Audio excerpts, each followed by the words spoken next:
ஒரே பரபரப்பாக இருந்திருக்கிறோம். ஏன்னா சுதந்திர தினத்தை கொண்டாடிட்டோம். அதுவும் சுதந்திரம் வாங்கி 80 ஆண்டுகள் ஆயிடுச்சு. இந்த 80 ஆண்டுகளில் பெரிய ஒரு மாற்றத்தை நிகழ்த்தி இருக்குது நம்ம தமிழக அரசு. ஏன்னா கிட்டத்தட்ட 65 ஆண்டு கால திராவிட அரசாங்கத்தை வீழ்த்தியிருக்கு. அதை கொண்டாடுற விதமாகவும் இந்த சுதந்திர தினத்தை கொண்டாடியிருக்காங்க அந்த தாவேக்கா ரசிகர்கள். ஆனால் ஒரு விஷயம் மறந்துட்டாங்க. என்ன அப்படின்னா, வழக்கமாக ஒவ்வொரு ஆண்டும் இந்த சுதந்திரத்துக்காக போராடின தியாகிகளோட வாரிசுகளை எல்லா அரசாங்கமும் அவங்கள இந்த விழாவுக்கு அழைச்சி அவங்களுக்கு மரியாதை செலுத்துவாங்க. அவங்களுக்கு அடிப்படை தேவைகள் எதாவது இருந்தால் அதை நிவர்த்தி செய்வாங்க, அதை பூர்த்தி பண்ணுவாங்க. அந்த விஷயத்தை சேலத்தில் நடந்த சுதந்திர தின விழாவில் சேலத்தில் இருக்கிற அந்த சுதந்திர தின தியாகிகளோட வாரிசுகளை அழைக்கக்கூட இல்லை அப்படின்னு சொல்லி அவங்க மிகப்பெரிய ஒரு போராட்டத்தை நடத்தியிருக்காங்க. கலெக்டர்கிட்ட மனுவும் கொடுத்துருக்காங்க.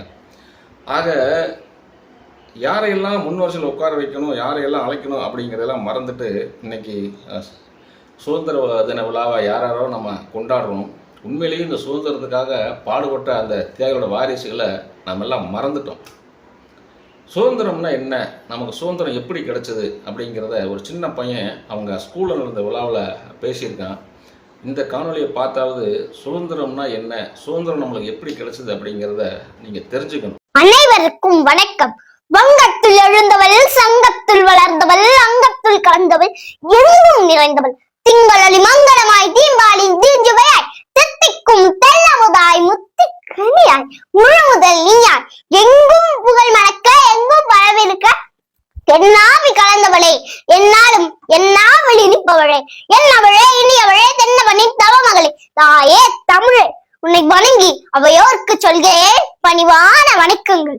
ஆடுவோமே பல்லு பாடுவோமே, ஆனந்த சுதந்திரம் அடைந்து விட்டோம் என்ற மகாகவியின் வைரவர்களோடு ஆரம்பிக்கிறேன் என் சுதந்திர தின உரையை.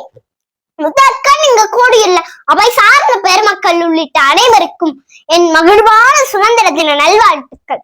ஆசிரியர்களே, பெற்றோர்களே, என் சக மாணவி தோழமைகளே, 2ஆம் வகுப்பு மாணவன் தானே என்ன பேசிவிட போகிறான் என்ற எண்ணம் இருப்பின் உங்கள் செவிச்செல்வத்தை தாருங்கள். என் உரையாடலை நிரப்புகிறேன், பின் உணருங்கள் இந்த பாலகனின் தமிழ்த்தேனை. முதலில் சுதந்திரம் என்றால் என்ன? நாம் விரும்பியதை விரும்பியவாறே செய்து கொள்வதற்கு எந்த தடையும் இல்லாத நிலைதான் சுதந்திரம்.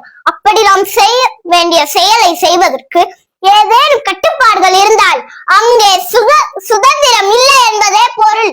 ஆம், நம் இந்திய மண்ணில் நாம் அடிமைப்பட்டு கிடந்தோம் என்பதை உணர்வதற்கு 100 ஆண்டுகள் தேவைப்பட்டன. நம் மண்ணில், நம் நிலத்தில் நம்மால் சுதந்திரமா நடமாட முடியாது. நம் ஊரில் நம் உறவுகளிடம் வாலிபம் செய்ய முடியாது. வரி கட்ட வேண்டியிருந்தது. கூட்டம் கூடி விழா எடுக்க முடியாது. நம்முடைய கருத்துக்களை வெளிப்படையாக தெரிவிக்க முடியாது. இவை அத்தனைக்கும் நாம் அனுமதி பெற வேண்டிய சூழல் இருந்தது. அதுதான் அடிமை இந்தியா.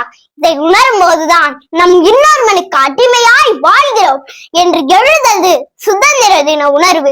எல்லா நாடுகளை போலவும் நம் நாட்டிலும் சுதந்திர போராட்டம் நடைபெறவில்லை. எல்லா நாடுகளை விடவும் நம் நாட்டில்தான் ரௌத்ரம் மகன் செய்யும் இறந்ததை கலந்து விடுதலை தீ பற்றி எறிந்தது. பற்றி எறிந்த விடுதலை தீ அத்தனை உள்ளத்திலும் கடலா மாறி களமாடியது. வயிற்றில் இருக்கும் குழந்தைக்கும் விடுதலை காற்றை சுவாசிக்க போராட்ட குடம் உருவாக்கப்பட்டது. நம்மை அடிமை கொண்ட அந்நியனை எதிர்த்து ஒத்துழையாமை இயக்கம், உப்பு சத்தியாகிரகம், வெள்ளையனை வெளியேறு இயக்கம் போன்ற போராட்டம் உக்கிர பெற்றன. நம் முதிலும் சிந்தினம் அடிபட்டு, மிதிப்பட்டு, துன்பப்பட்டு, துயரப்பட்டு, கொல்லப்பட்டு, கொள்ளடிக்கப்பட்டு, கொடுஞ்சிறை வைக்கப்பட்டு, ரத்தமும் வேர்வையும் சிந்திய இந்திய சுதந்திரம் தான் நம் இந்திய சுதந்திரம். காந்தி, நேரு, சுபாஷ் சந்திர போஸ், பகத் சிங், வீரபாண்டிய கட்டபொம்மன், வேலு நாச்சியார், பூடித்தேவன், மரு சகோதரர்கள், திருப்பூர் குமரன், வ.உ.சி., பாரதி என்ற எண்ணற்ற விடுதலை போராட்ட வீரர்களாலும் அகிம்சையாலும் கொண்ட போராட்ட குணங்களாலும் வென்றெடுத்தோம் நம் விடுதலைக்கு. சும்மா கிடைக்கவில்லை இந்த சுதந்திரம். செந்நீர் சீர்வன் நம் இந்தியவன். இதை ஒவ்வொருவரும் உணர்வோம். பெற்று தந்த சுதந்திரத்தை பேணி பாதுகாத்திடுவோம். நம் இந்திய மண்ணில் மாற்றம் ஒன்று மாநிலத்தில் தேவை. ஏற்றம் காண அறிவில் தெளிவு தேவை. பகுத்தறிவு பரவிடல் தேவை. அது தீயினும் பற்றி எரிந்திடல் தேவை. அவையாகும் நம் வீட்டிலே ஆரம்பமாக வேண்டும். ஆதி வரலாற்றை அருகினில் ஏறெடுக்க வேண்டும். அடுத்த 100 தலைமுறைக்கும் கடத்திட வேண்டும். கற்றுக்கொண்டே இருக்க வேண்டும். கல்வியினாலே நாட்டினை முன்னேற்றம் காண செய்திட வேண்டும். பாரதியோட முடிக்கிறேன் என் உரையை. நாம் இருக்கும் நாடு நமதென்பது அறிந்தோம். இது நமக்கே உரிமையா என்பதையும் அறிந்தோம். பூமியில் இனி எவருக்கும் அடிமை செய்யும். மீண்டும் அனைவருக்கும் சுதந்திர தின நல்வாழ்த்துக்களை தெரிவித்துக் கொண்டு உங்களிடம் இருந்து விடைபெறும் நான் உங்கள் ருத்ரேஷ். நன்றி, வணக்கம்.